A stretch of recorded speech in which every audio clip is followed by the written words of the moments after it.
What's up, motherfuckers? In the fifth round of the European Club Cup, Arjun Erigaisi and Vincent Keymer facing the first board of the tournament.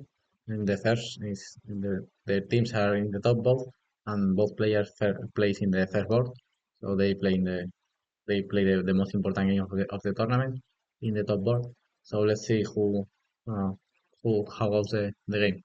Okay, Erigaisi opens with d4, knight f6 by Vincent Keymer, c4.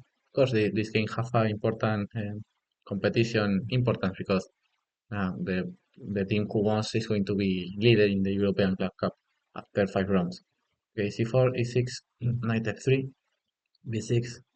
And now Erigaisi plays the a3, the Petrosian variation. Here g3 was a normal move, and here or bishop a6 or bishop b7 was two main moves. And of course, knight c3 was playable too, but it's not my favorite move. a3 was completely normal, the Petrosian variation. Bishop b7, knight c3. And here in this position, like 5 years ago in 2020, I started to play this position with black, and I have no idea. And I play bishop b7, which is a huge, very bad move because just d5. Um, So this day I learned that here black should play with d5. C takes and you can take with the pawn, but knight d5 was fine. But okay, Keymer plays knight d4, who is a good move too. Knight d4, bishop b4. Here white have many moves. The most employed was knight d2. But the Gaisi game with a surprise knight d5. There are not so much games with this move. Let's see, there are like only 11 games with knight d5. And for example, with 92 are 500 games, with e3 300, with bishop f4 um, 200. This is the main moves. But 95 was so interesting. Now with black, you should decide if you are going to go to b7 or if you are going to go to g6. You should decide which diagonal do you want. If you go to b7, this move has the problem that allowed the move d5. Of course, it's not the end of the world, but you didn't want to avoid follow d5, sorry. Bishop e7 and here h4, good move. a6, then I should go back. Knight f3, d6, and g3. And okay, the machine says that it's not so bad for black, but I prefer white in this position. I think that the b7 bishop with the d5 pawn is so bad place. For that reason, Vincent Keymer goes to g6, who the machine doesn't like so much, but okay, it's playable too. g3, a6, bishop d2. And here is where came the Vincent Keymer huge mistake. He take on g5, sacrificing the rook, as well, sacrificing the strength who the machine doesn't like anything, and the machine doesn't like. And okay, the game idea is that after c6, now the bishop is trapped, and he started a plan of 4 moves to take the bishop. What happened that after you play, Kramer plan was just bishop e7, queen 7, a6, and queen e7. That's what this was the Kramer move. He had 4 moves to take the bishop. What happened that after you play queen a7, white is going to take on c6, and you are going to spend 4 tempos in only take 2 pieces for a rook and a pawn with the same material. Of course, 2 pieces are slightly better than rook and a pawn, but you are going to spend 4 tempos in just equal the material. What happened that okay, if you have the 4 tempos for free and you can play bishop e7, queen 7, for example, if black can play, for example, bishop e7, we're going to wait for 4 tempos for black, queen c7, control a6, another tempo, queen a7. Okay, of course, after take here, black is completely winning. Have more development, and here the pieces are more important than the rook and a pawn. But what happened that in these 4 tempos, white is going to create many attack and everything. So that's why this plan of black is very bad. Better defense was, for example, d5 here, closing the center I don't like so much because white can take, and knight a3. And now the knight is coming to f4. I prefer c6, more solid, and after the knight goes, then plays e5. So you can recapture with the C pawn here instead of with the D pawn, playing more solid. Example if here is knight f4, bishop e7, so castle bishop b6 before here if long short castle white is playing b5, so black can play a6, but now knight h5, so I thought that in this line white is fine. short castle and if for very good move details and queen e2, a5 and bishop e2. So, and white is fine in this line, but that's the best that black have. Then I can go to f3 or to, sorry, I'm here short castle or to e4 c3, but I really like the move knight h3 going to f4. I think this is the no square for the knight.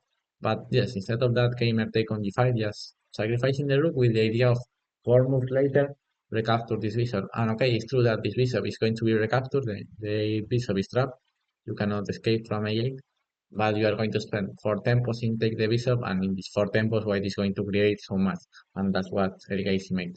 c6, b4 was fine here, queen c7 and d5. The machine doesn't like so much short castles. The machine prefer to go directly with d4, d5, bishop b7. Black is just following his plan, bishop b2, a6. Yes, we are watching just the Vincent Keymer plan of bishop b7, queen c7, a6, queen e7. Here d takes, and b5. Yes, white managed to open the bishop. So now the bishop finally is going to escape from e8. But okay, short castle was a good move too. For example, he start with bishop e7 because okay, queen c7 maybe he think that he's losing the g5 pawn. No, it's the same because Keymer wants everything, wants to take the bishop but without lost the g5 pawn. But he have no time to make everything. For example, if queen c7 dearly, just d5, a5, and just he can take the pawn. The idea of a5 is stop before take bishop e3, take, and say okay, you want to take the bishop now. We have not only one pawn, we have 2 extra pawns, a more active queen. This queen is also passive on e8. This pawn is weak, so white have just more development in his position. But okay, Keyner wants everything, and he defend the pawn. He thinks that he have infinite tempos in this position. Here, before and d5 was possible, but he played d5 to move queen c7. And again, it was better just to play before. All the time, the idea of before was just play b5 and break the bishop. But the guys, he have more active plan. He doesn't care about the bishop and he just want to develop the pieces. Before it was fine, just bishop b2 and queen e4 or a6 here takes and b5 again open the bishop. But Keymer had more active plans and he just want to activate his pieces. He completely forget about the a8 bishop. He says to Keymer, okay, do you want the a8 bishop? Take the a8 bishop. I don't care. I just want to develop my pieces. And that's what Erigaisi made. Okay, here short castle was the best move for Keymer, just ending the development, 24. But Keymer still with his plan. He have a very clear plan of bishop b7, queen c7, a6, queen e7. He doesn't care about anything more. Yeah, so he still with a6. And okay, I say okay, queen d4, queen e7. Okay, say okay, take my fucking bishop, queen e7. And like I told, he finally take on c6. That's the problem of all the plan. You are not going to take the bishop for free. The bishop, after you spend 4 tempos to capture, okay, we say okay, you want my bishop, but I'm going to capture a pawn first. D takes and d takes c6. And now we saw that the black plan was completely a failure because uh, all this black idea is about take material. And now see who is the material. Black have a bishop and a knight against a rook and 3 pawns. Rook and 3 pawns are 8 points. And bishop and a knight are 6 points. You are down in material. Yeah, you spend like 100 tempos in take my bishop.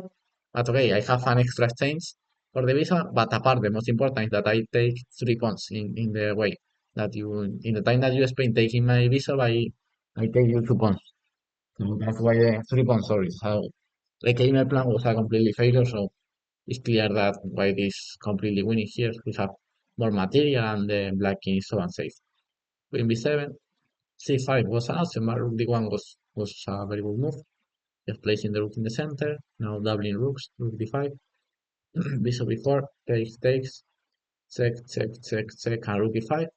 The idea of rook e5 is just give the exchange on e7 to enter on g5 with tempos 97, and now very good move of Erigaisi. Rook take g7, I really like this move. King e7, and now bishop d5 with a tempo.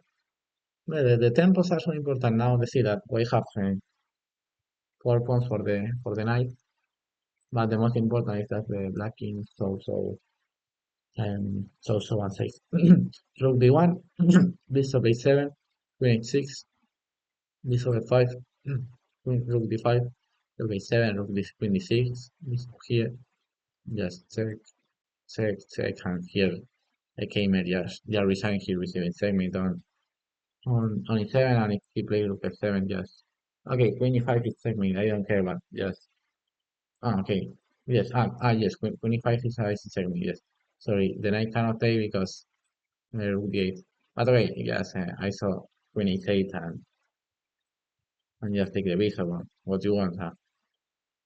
White here is completely winning because he have an extra, he have 4 pawns for the knight, but in not only the 4 pawns, is that the black king have 0 pawns defending us is so unsafe.